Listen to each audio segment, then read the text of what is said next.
Hi guys, welcome to Anuveda Kitchen World. Today video baby healthy food recipe. ఈ food ని పిల్లలకు పెట్టడం వల్ల చాలా హెల్త్ బెనిఫిట్స్ ఉన్నాయి.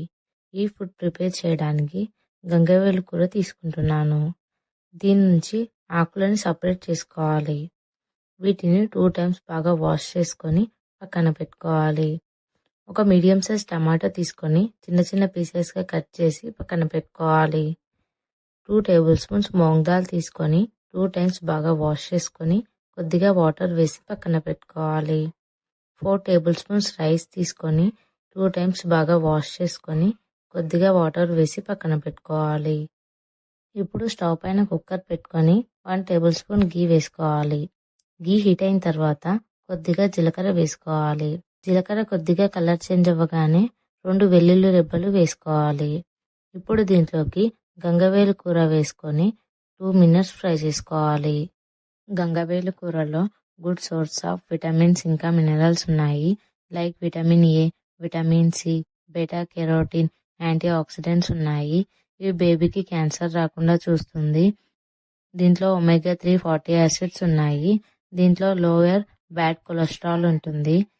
దీంట్లో కాల్షియం, మెగ్నీషియం ఉంటుంది. ఇవి బేబీ బోన్స్ ని హెల్తీగా ఉంచుతాయి. ఇది బేబీలో ఇమ్యూనిటీ సిస్టమ్ ని బూస్ట్ చేస్తుంది. దీంట్లో ఫైబర్ ఉంటుంది. ఇది బేబీకి ఈజీగా డైజెషన్ అయి డైజెషన్ సిస్టమ్ ని కూడా హెల్తీగా ఉంచుతుంది. దీంట్లో విటమిన్స్ ఇంకా మినరల్స్ ఉండడం వల్ల బేబీ స్కిన్ ని కూడా హెల్తీగా ఉంచుతుంది. 2 మినిట్స్ తర్వాత టమాటో ముక్కలు కూడా వేసుకొని మరొక 2 మినిట్స్ ఫ్రై చేసుకోవాలి. టమాటోలో vitamin C, vitamin A, calcium, vitamin K ఉన్నాయి. ఇవి బేబీ బోన్స్ ని స్ట్రెంథెన్ చేస్తాయి. అలాగే బేబీ బాడీని డీహైడ్రేట్ అవ్వకుండా చూస్తుంది. ఇప్పుడు దీంట్లోకి పెసరపప్పు కూడా వేసుకొని మిక్స్ చేసుకోవాలి. మూంగ్ దాల్లో ప్రోటీన్, ఫైబర్, విటమిన్స్ ఇంకా మినరల్స్ ఉన్నాయి. ఇది బేబీస్ కి ఈజీగా డైజెషన్ అవుతుంది. ఇది బేబీస్ లో హెయిర్, స్కిన్ ఇంకా నెయిల్స్ ని హెల్తీగా ఉంచుతుంది. ఇది బ్లడ్ సర్క్యులేషన్ ని ఇంక్రీజ్ చేస్తుంది. దీంట్లో ఐరన్ కూడా ఉంటుంది. ఇప్పుడు దీంట్లోకి రైస్ కూడా వేసుకొని మిక్స్ చేసుకోవాలి.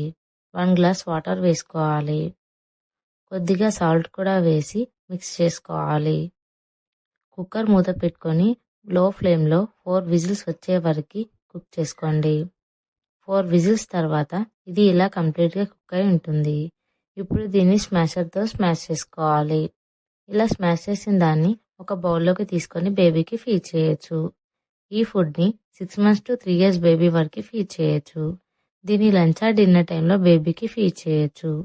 దీన్ని వీక్లీ 2 or 3 times బేబీకి ఫీడ్ చేయొచ్చు. ఈ వీడియో మీకు నచ్చినట్లయితే ప్లీజ్ లైక్ చేయండి, షేర్ చేయండి, కామెంట్ చేయండి. మరిన్ని వీడియోస్ కోసం నా ఛానల్ని సబ్స్క్రైబ్ చేసుకోండి.